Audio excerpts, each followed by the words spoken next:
We have 3 incredible countries under the spotlight. We have Brazil, Ghana, and Singapore. So thank you everyone for joining, everyone for contributing. I think it's incredibly exciting, but I will keep my messages to myself and be brief. So please check out the bios of the panelists and you can find out more information. But what we're going to do is ask the panelists themselves just to have a bit of a just say your name very briefly, your affiliations, and a very, very brief statement, a sentence maybe about your work. Okay, so we'll start with Daiane in Brazil. Hi, everyone. I am Daiane. I'm a psychologist and master and PhD in population health. I'm a research associate at CIDACS FIOCRUZ in Brazil, and also a research fellow at Harvard Medical School. Okay, thank you. Maria, if you're with us.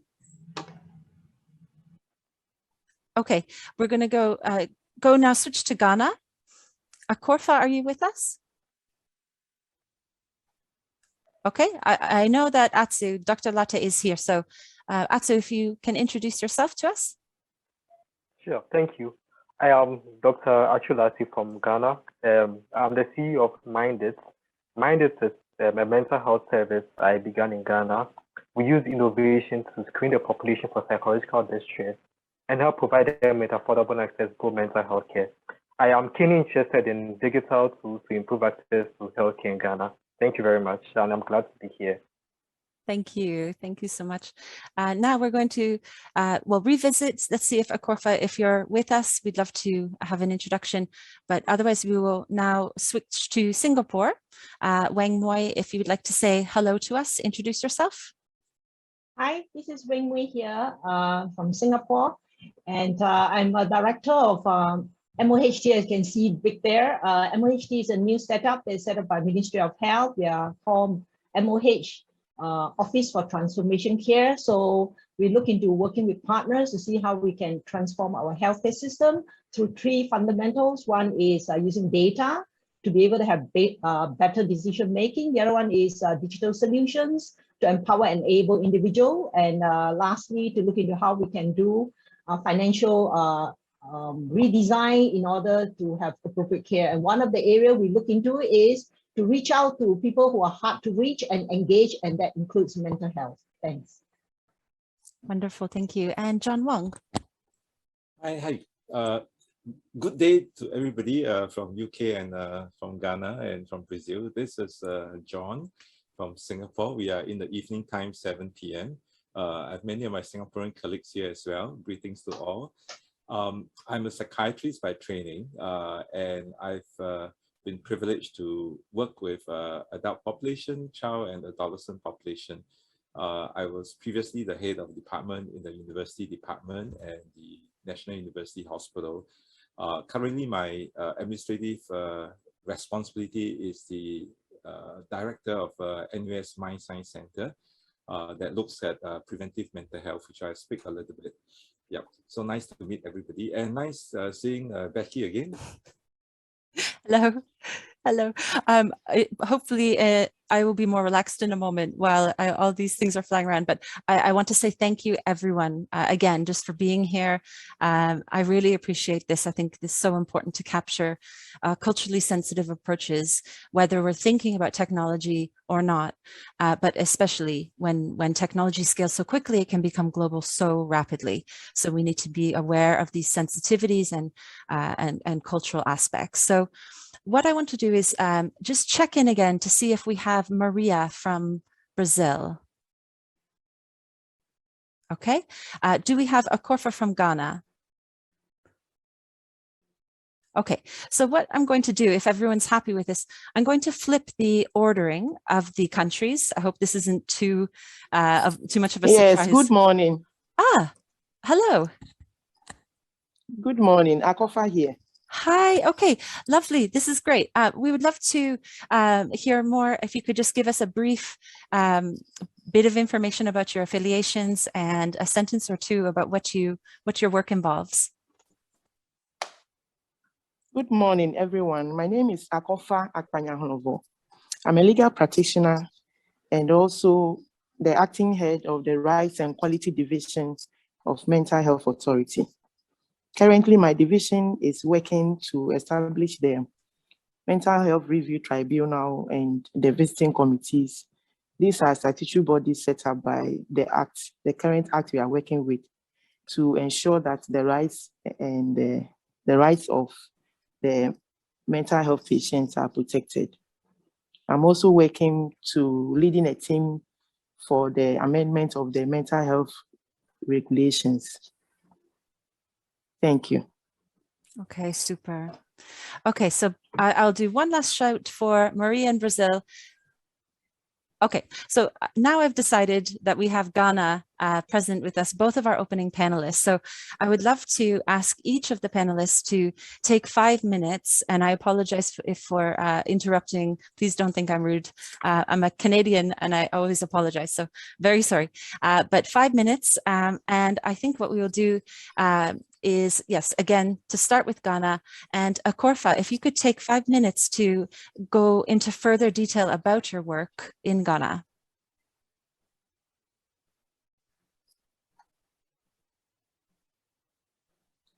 Okay, thank you very much. My presentation basically will delve into a short history of mental health in Ghana, the current law that we operate under, and then the 12-year policy we are working with. Also, I will look at the achievements, the challenges, and then the way forward. Throughout the history of humanity, mental health conditions have existed. And globally, it is estimated that 3% of the world's population suffers from mental health problems. Ghana is not an exception to this issue, as a 2009 study showed that 41% of Ghanaians had one or another form of psychological distress, and this contributed to 7% GDP loss. A research in 2016 revealed that Ghana's mental health service had generally been under-resourced, and its response to mental health needs has not been adequate. So persons with severe mental health conditions began to receive attention in the colonial days when the Prisons Ordinance was passed in 1876. This ordinance declared that persons with mental health conditions roaming the streets were to be arrested and put in prison. To cut the long story short, currently, we have the Mental Health Act, which was enacted in 2012, which led to the establishment of the Mental Health Authority, where I work currently. Under the Act, there is a provision for the establishment of the authority, the establishment of the Mental Health Review Tribunal, a statutory body that will look into cases of abuse against mental health patients. And also, mental health patients will also apply to the tribunal when they realize that their rights are being abused. There is also the establishment of the visiting committees. These are committees that will be set up that will visit, pay an announced visit to the facilities so that there is a check on the active service delivery. So any abuse that is detected can be stopped and then the facilities brought to book. We have also in the Act the protection of rights of persons with mental disorder. Under the Act is the mental health regulations, which was also enacted in 2019 to operationalize the Act. Currently in Ghana, the prevalence studies done in Africa and elsewhere have shown that there is a prevalence rate of 10% in children. Adult population, 1 to 3% suffers from psychosis. 10% have common mental disorders, such as depression and anxiety. Prevalence of dementia among people aged 60 and above is about 3%. So we now look at the risk factors that these studies have given us the basis of the rise in these mental health issues. Some of them are socioeconomic factors such as unemployment and low earnings, teen parenthood, relationship problems, criminal activity and imprisonment. For children, it is child abuse, low income status of parents, single parents, etc.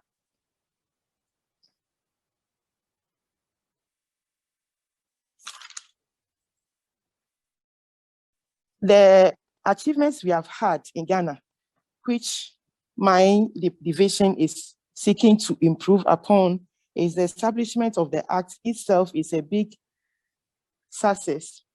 Looking at the old laws which treated mental health patients as prisoners, this current law seeks to protect the rights of patients, taking into account all the international conventions that also Ghana has signed on to. So I've already talked about the Act and then the regulations. This Act 6.2 is now concentrating on community care. In the past, it used to be institutional care where we have only 3 hospitals and all the patients from all over the country travel long distances to these 3 hospitals. Currently, we have decentralization, and then most of the Ghana Health Service, the main health system, districts, and then the regional hospitals have psychiatric wings.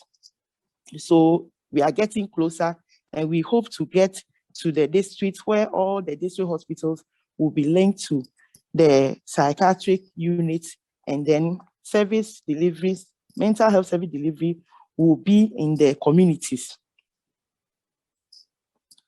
Some of the challenges have been the lack of infrastructure. As I've already mentioned, we have only 3 hospitals. So we can see that the whole workload is on these 3 hospitals. We have lack of personnel, especially psychiatrists are not enough. And then we have less number of nurses attending to all these patients. One of the challenges is also stigmatization of persons suffering with mental health diseases. Then criminalization of suicide is a whole issue in Ghana, and the authority has been working with stakeholders advocating for decriminalization of suicide. Currently, there is a case in court. A lawyer has challenged the unconstitutionality of this provision in our criminal law. So we are hoping that the Supreme Court will go into this case and then decide in our favor. Our way forward is that plans are underway to commit resources to build 2 more hospitals to serve as institutions in the Northern Center. There's also the collaboration. A lot of policies have been developed to collaborate with faith-based healers, traditional healers, the police service, judiciary, and all people who are stakeholders in the service delivery of mental health, so that we together can give a holistic health. We can give a holistic approach to the service delivery in mental health sector. Thank you. The Rights and Quality Division is working assiduously. Akorfa, just to let you know that the time is up. If you could just wrap up that part that you were speaking of. Sorry to interrupt. Yes, I'm almost done. The Rights and Quality Division is also working assiduously for the Mental Health Review Tribunal and visiting committees to be established. So in a nutshell, the mental health in Ghana has come a long way. The current state is an improvement on the past, and we hope to do more so that it will develop and become a perfect picture. Thank you. Thank you so much. Thank you. Now to Atsu. Thank you very much for this opportunity. Nice to have you, and I'm glad you have me here too. So Akorfa has already set the tone for my presentation. So once again, I'm Dr. Atsu, the Chief Executive of MINDIT Ghana. MINDIT is a mental health service which seeks to provide affordable and accessible mental health care to Ghanaians. What we basically do is that we leverage on innovative technology to screen the population for psychological distress and then try to facilitate the provision of affordable and accessible mental health care to them. I'll give a brief background of how we started. So MINDIT Ghana started in the year 2017, October 2017. I was then a fifth year medical student. And I remember it was in April 2017, it was World Health Day, and the theme for the celebration was on depression. So I wrote an article on depression, on how to identify depression, and I got it published in one of Ghana's newspapers. And I included my email address and then my phone number. So this newspaper went around, it was disseminated, and then there was this woman in a remote part of Ghana who actually read the newspaper, and then she identified herself as suffering from the symptoms that I had listed. So she called me for help since my phone number was provided. I was just a medical student. I just finished my psychiatry rotation. I screened her bit with the knowledge that I had, and I realized that she was depressed. She actually lost her child after childbirth, and then she was in a traumatic relationship as well. So this woman kept calling me for help. At that time, I didn't have much insight into the mental health care system in Ghana. She was quite far from where I was, miles away. I tried to get her help from where she was. I called a major psychiatric unit that was in the region in which she was, but then she wasn't able to afford the fees as well. So I realized there were three key lessons I took from this experience. The first being that there are many people living with undiagnosed mental health disorders in the country. That's one of them. The second one being that most people are ignorant about mental health disorders, and also about the fact that mental health services are not too affordable in Ghana and are not accessible as well, because I tried to get her help from her immediate environment, but then that was impossible. Fast forward, I lost touch with her. She didn't contact me again. Unfortunately, I never saved her number, so I lost touch with her.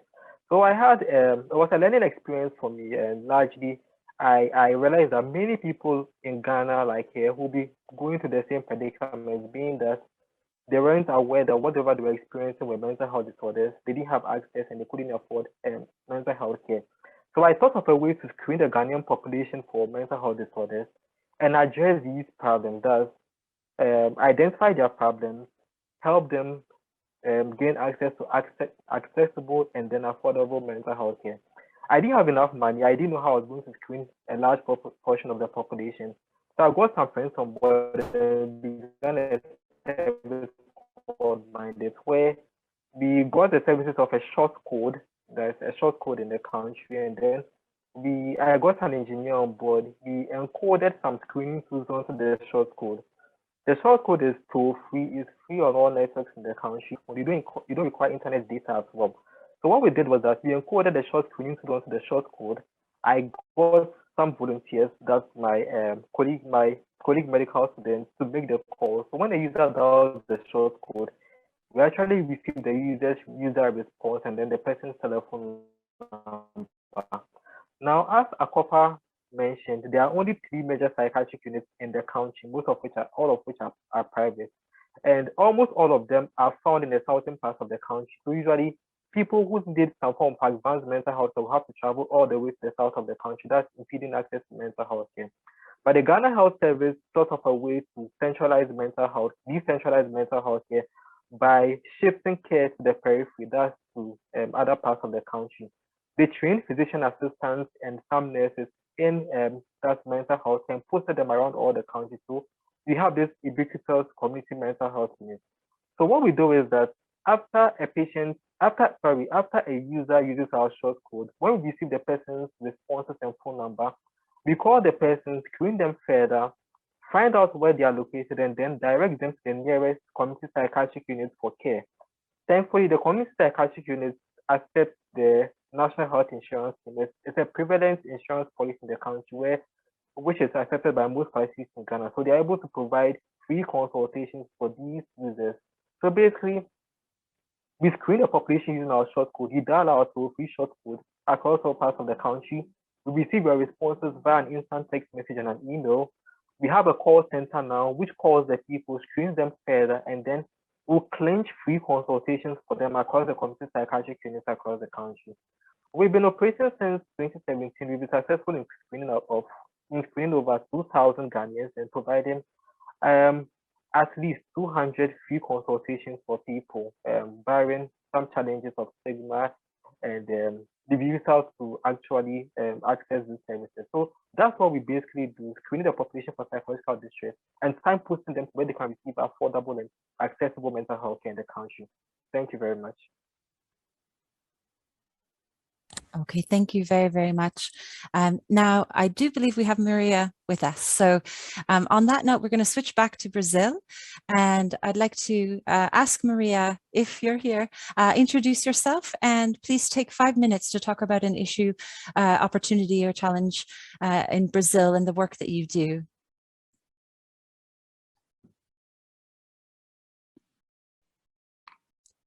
Hello, good morning to everyone. It's really a great pleasure to be here. And thank you, Becky, for organizing this meeting and this wonderful initiative. Well, Brazil is among the countries with the highest inequality indexes. Even though we are considered middle income country, we still have many millions of people that live under the poverty line, and especially in terms of being exposed to violence and to very violent contexts. Therefore, one of the things that Brazil is, or many initiatives in Brazil are trying to invest in early childhood development as a way of reducing the levels of violence or domestic violence in the homes, and also trying to reduce the inequality indexes. Two ways of doing that we are trying to do. One is working with mothers of preschool age children and developing with them groups of or organizing groups of mothers. And in these groups, we have discussions about early childhood development, about how to live or how to deal with children without violence, how to have a healthier environment, especially in terms of food and sleeping and mental health issues, and also trying to reduce the lack of communication, or improving the communication between mothers and their children, and especially in terms of time and quality of their interactions with their children. The other initiative that we have been trying to develop is to work with early childhood teachers, because we noticed that there is a high level of verbal violence and psychological violence in preschools in Brazil.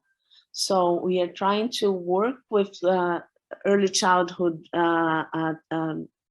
teachers so that we can help them to have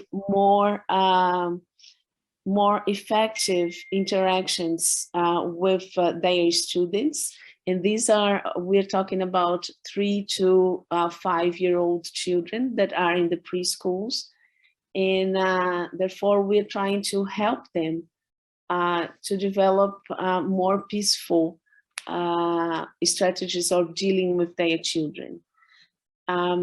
This is, I'm representing, or I'm talking about one of the groups that the early childhood peace group. But there are many other groups in Brazil that are working with early childhood development. We have, in the past years, I think there has been a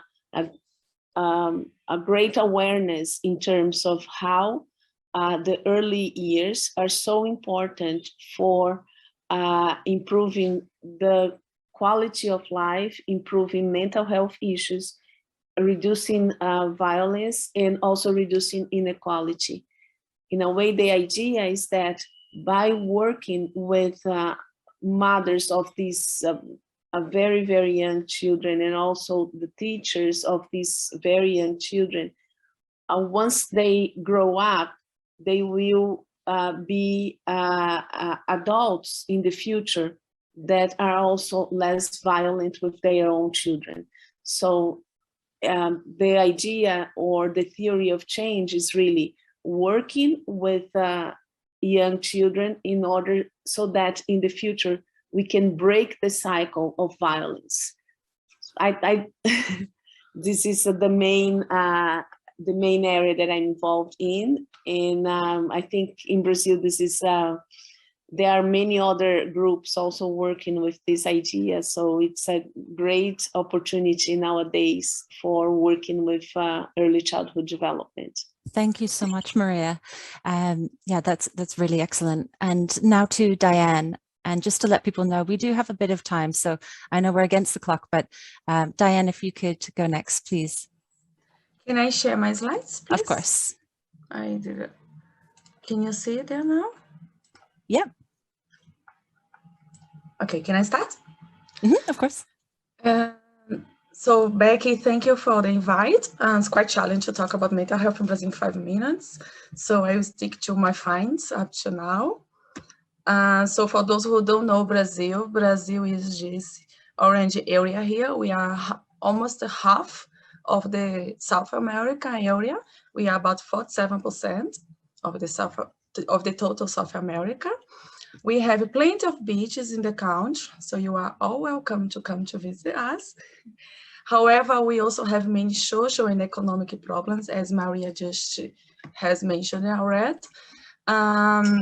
So I started my research in mental health in Brazil, investigating if these factors would be associated with mental health related outcomes. And I started with suicide, which is the most severe outcome in mental health. And as Maria mentioned, income inequality is a problem in the country. And I found out that municipalities in Brazil with higher income inequality, they also had higher rates of suicide. 2 years later, I investigated if the Brazilian services, mental health services, were protecting people from being a victim of suicide, and I found not statistically significant association.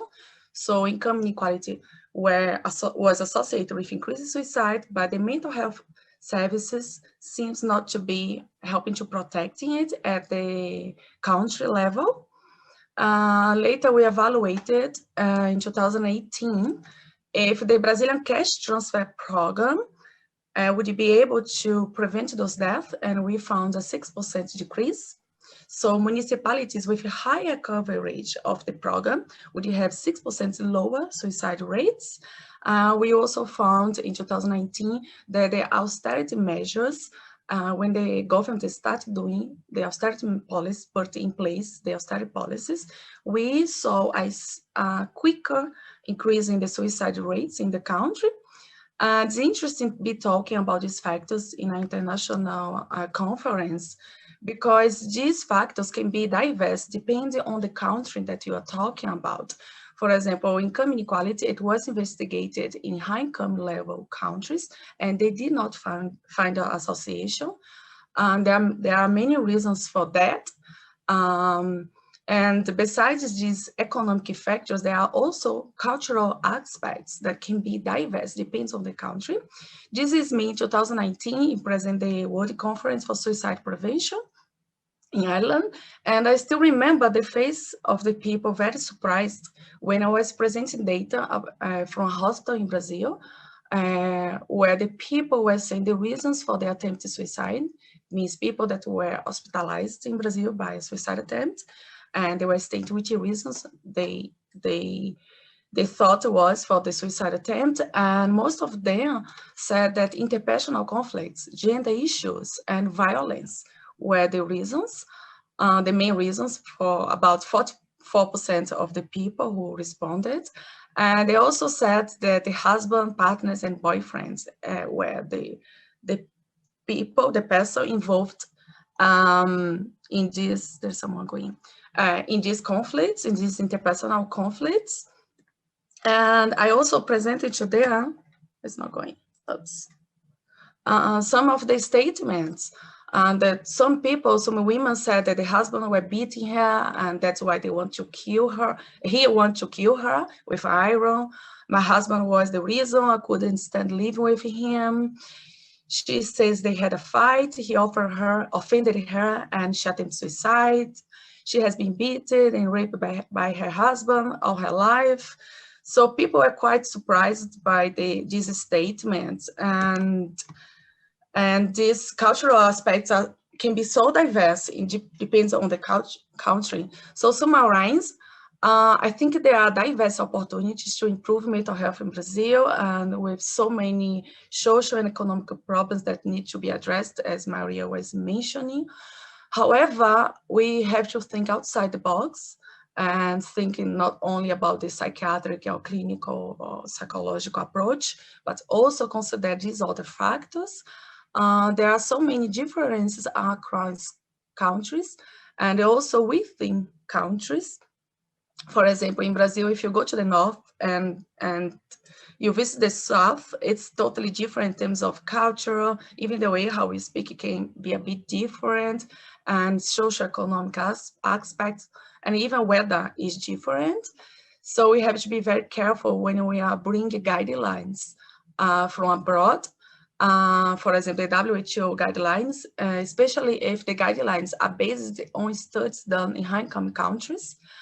We also have to be careful when we bring these digital tools. Many of them can be very useful, especially if we consider the whole pyramid model. I don't know if you know that, but if we base these tools, for example, at the base of the pyramid, it means we can decrease costs while decrease the frequency of need of care.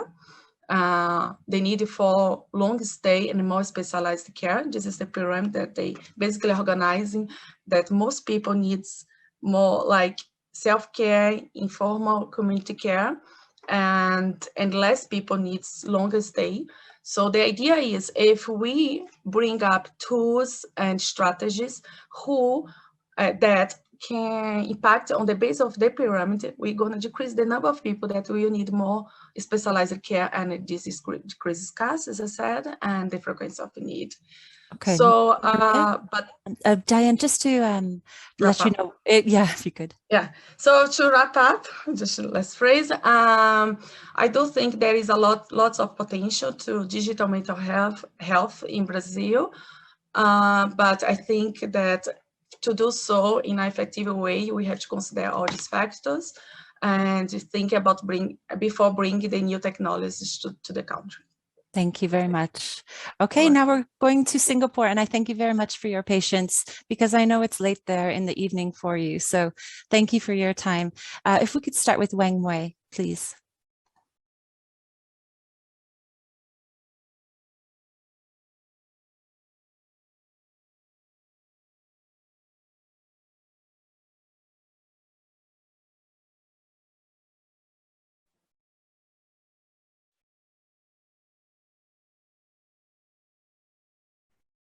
Can you see my slide?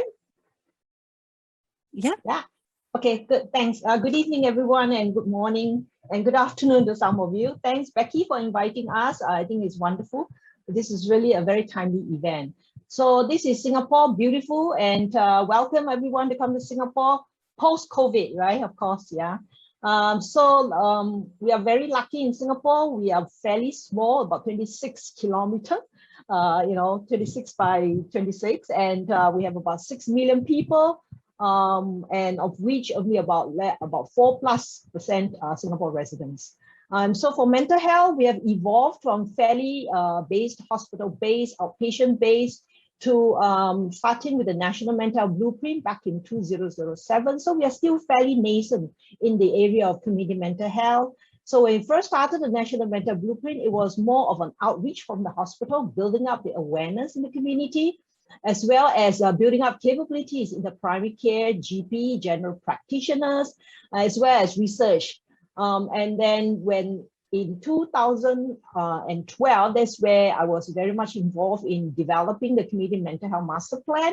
That's where we started to embed services in the community, as well as building up the primary care's capability, focusing on integration of health and social care. We focus on 4 key areas: high prevalence and high support needs in the areas of dementia, because we have about 1 in 10 Singaporean above 60 years of age have dementia. This is a study that was conducted by IMH and commissioned by MOH. And of course, depression, which is a high prevalence, about 6+%, and psychosis, who have high support need, even though there's only about 2% of them. And the at-risk group of people, those living alone, the elderly, and those with a lot of mental health issues.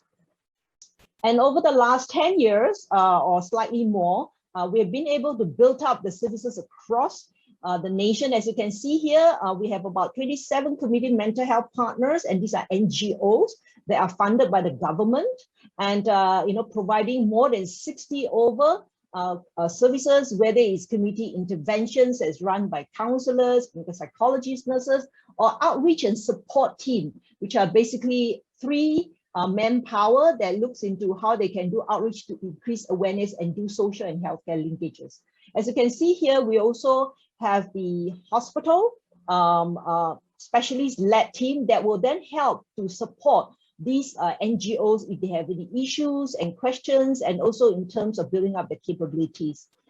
In the area of youth, we have just started getting involved in the mental health, and that's where you see we only have 4 outreach team, as well as 2 youth integrated teams, where we have the intervention come outreach team in there. Later on, Professor John Wong will talk more about how they do the outreach into the IHLs as well. During the COVID period, there was the National Care Hotline to help people who are stressed. And of course, we've always had IMH helpline, and IMH is the largest tertiary psychiatric hospitals in Singapore. We still have lots of gaps, as you can see here. In the latest surveys in 2016, we have seen increases in our mental health prevalence, and especially generalized anxiety disorder. In the youth area, recently there has been increase in suicide rate, as well as the senior. And of course, not forgetting working adults, we are really stressed out. Many of them are having a lot of stress issue due to working from home and all the social distancing. And as you can see here, just as recently in July, there's been a lot of newspaper medias highlighting how the people working from home are feeling anxious and depressed, and nearly 4 in 10 considered suicide as well. So at work, the latest study that shows that 44% of Singapore respondents versus global average of 39 feel stress and anxiety at work. And in terms of the cost to us, it is roughly about 18% of Singapore's total health expenditure, which is around about 3.2 billion a year in terms of stress-related illness in Singapore. So in terms of the individual, even though we have got services, but we know that there's still a lot of stigma, there's all this lack of options of anonymous, because some people are afraid of coming forth, and services are not person-centric, especially for the youth. They felt that a lot of the services are more adult-focused. And of course, in terms of the service partner, they feel that there's still a lot of not system integrated, as well as funding are very much still focused on the physical health. So more can be done. The government is continuing to increase mental health literacy, trying to get people to know where to get help, how to get help, building the capacity, capability, and in terms of stigma as well. But really to move the needles, I think there are 3 key things that we need to do, and that's where beyond healthcare to health. Moving upstream to look into how we could build up prevention, early detection, which I think Professor John Wong will talk a little bit more. And I would like to focus on the empowerment and enablement. I think a lot of times we tend to come from the professionals providing the care, the professionals providing the support. We forgot that actually the individuals, the community, the organizations can come around and support as well. And of course, we must look into how we can be more person-centered, be more targeted, and developing the services that is wrapped around the person, anonymous, and allowing them to provide the services. So for the individual, we are looking at how can we create platform to empower and enable them to seek help and help themselves. So, a lot of them says that I want anonymous care, I want to be in a safe space, I want to be 24/7, I want to be able to do this, without having to let anybody know. And when I need help, I can actually choose who I can go to in terms of the clinical professionals as well. And in the workplace, We know that there needs to be more engagement, and the seniors and the leaders must be comfortable to be vulnerable and to create safe space for open communications to talk about how stress and things like that. In fact, recently I was in a panel for a whole lot of public servants, and the top word cloud comes out to be boss's anxiety, you know, and how do I tell my boss that I need a break and I need a mental break without being seen as I'm not resilient, right? So there's also a lot of the work. And very importantly, it's not just about having it as a program, but integrating it with physical health and also embedding it to be such that you see every one of the people as being a person. Okay. And looking at how we can build their strength. Just to let you know, to wrap it up soon. Okay, yes, yeah. Lastly, just like to share with that, we actually built a My Life at Work apps to help our people at work. So for those of you who are interested, you can actually, you know, scan in this area. And the last two slides is just to say that we actually still have a lot of stigma, and we are doing a lot of campaign on that, as well as we also look into how we can help people with dementia by getting the partners to come together to build a dementia-friendly Singapore. And lastly, thank you. And the climate is changing. And we all move together and really move towards the mental well-being legal collectively. Thank you. Thank you very much. Okay, John, straight to you. Okay, thanks. Can I share screen, please? Yes, yeah. Thank you. Still cannot. Okay. Oops. Could you allow me to share, Becky? I stopped sharing. John, I think good. you should be able to. Okay, yeah. Okay, so thanks so much. Okay. So yeah, good afternoon and good evening to everybody. So thanks Weng for making my job a lot easier. She has covered everything. So I just jump into some interesting area. I thought in the short space of time, I would just want to share a little bit of thoughts on preventive and restorative mental health. So I'm John from Singapore. So I think Weng has said we are a small nation. We are celebrating our 56th anniversary of nation building just this coming Monday. From a small population of 3 million, we have slowly grew to close to 6 million. And majority of our population, as you can see in the population pyramid, our birth rate replacement is pretty low. So we have a very lean population of young adults. For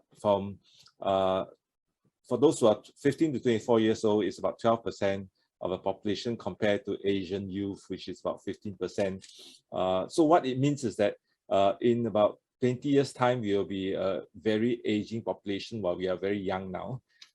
So largely the country is vibrant, driven by many young people. And of course, being an Asian-based culture, there's a lot of Asian values from Chinese, Indians, Malays, cultural values and religious values that help to shape our behavior. Just quickly share, Weng has shared the very comprehensive structure of mental health service development over the last 20 years, but it's very much driven by really how our Ministry of Health identified the disease burden in the country. So as you can see across the age group, every 5 years, the ministry will collate the disease burden. And you can see that the first 15 years of life, among the top 5 pediatric and young children condition, autism, ADHD, and anxiety depression occupy 3 of the top 5. And for the young adults, anxiety depression and schizophrenia occupy the top 2. Self-inflicted injury is about 5th, and eating disorder and bipolar is really on the 8th and 9th. And of course, in the elderly, the Alzheimer and dementia comes in. So you can see that that is one of the major reasons why our Ministry of Health, our political leadership are really switching gear the last 10 years, especially to focus a lot more on mental health investment, although it's still, it deserves a lot more investment in terms of mental health service development, but definitely it's a major shift. So I thought I would just focus on 2 aspects. One, the first part is really talking about preventive mental health and building resilience across age group in the community. Mooi has talked about how services have been built and access to services are improving. So when we look at going upstream, one of the pilot program that we tried at the university was to go upstream to see how to look at preventive mental health by innovating mind health with an understanding of biological and social science, and looking at translational research in the community to build an undefeated mind. So essentially, it's really looking at the various vulnerable points in early childhood, young adult, and elderly. And of course, when we translate into community program, we look at the well and at-risk population, because the acute, chronic, and the sick population is taken care of by the services that have been developed by Weng earlier on. So we do develop a different program, piloted, and when it works, we will translate it and hand over to community partners. So we also piloted a few interesting innovation. Besides looking at wellness, we also try to look at how the art and the mind interface could promote mental health. So we have piloted this Mind Art Experiential Lab, where this is an innovative space for discovery of creative and integrative intervention through art, mindfulness, and transdisciplinary research to promote mental wellness. So this is one example. Another example is that we did a curation of the various aspects of art, how it helps. And the second arm of this pilot experimentation, oops, it's moving very fast, is that we also created a space, a contemplative space to cultivate mental fitness. We call it the Mind Gym, to offer mindfulness-based practice to help healthcare professionals, caregivers, and patients and students mitigate the stresses of daily life. So it's not meant to be a capacity generator, but it is a place to pilot, and it's an experimentation.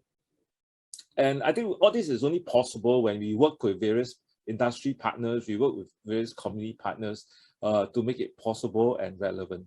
And of course, it does take a big village to even attempt at this pilot program that we have started 4 years ago. And it also takes not just program managers, but it also takes research team. And it does take a community partnership, so we have participants from the community. The second part I want to quickly highlight, given the time, is really restorative mental health, about improving access to services through early detection and multidisciplinary team mental health services, which Weng has covered a lot. I just want to share a little bit more about digital mental health exploration, how we intend to use this to leverage and increase capacity. And MOHT, with Weng and the team, they are bringing it to the national level. And just to share a little bit of experimentation we had last year. At this same meeting 4 years ago, we met with Wiser's founder, Ram, and we started looking at trying out and evaluating this. And we did a 1-year pilot project to evaluate it with a health organization. And the findings was very interesting, as what Weng said, when we look at workplace. Really, the work stress, anxiety, motivation, confidence, and self-esteem were the top 5 life challenges. And of course, some of the tools that needed and used most frequently was really about sleep, about rest, about relationship, and about managing anxiety. And the key emotion words was really stress, tired, calm, exhaust, angry, worry. So it was a very, very useful way for people to express themselves in their digital space. And after a year of trial, we had about 616 users. The cumulative user about 626. Average, they use about 9 sessions, about 16 minutes per user. And the number of messages were about 53 messages, which is quite respectable after 1 year. And the engagement, average engagement of the tool about 6.6 per user. And the tool completed per user was about 5.65, which is much better than what we expected. And of course, John, if you could wrap up just yes. Soon. Yeah, yes, thank you. That's right. Sorry. So I think basically these are the emotion expressed. And I think that's all. I want to quickly mention that with regards to destigmatization, we have started looking at a new perspective of destigmatization. Is besides getting the luminaries and the dignitaries to come and declare that they too have mental health issue, is to really look at how to restore individual to their function, which is what I have in the previous slide. That is how to restore them in their social capacity, their cognitive capacity, in their vocational domain. And we feel that moving towards this recovery phase, restoring the function will be a major booster to the entire destigmatization effort in the country. I think I finish here. Thanks. Okay, super. So I just want to end by thanking all of the opening panelists for sharing a brief snapshot of your country, but I really do appreciate it. And we'll have this shared far and wide as it's recorded. So thank you very much.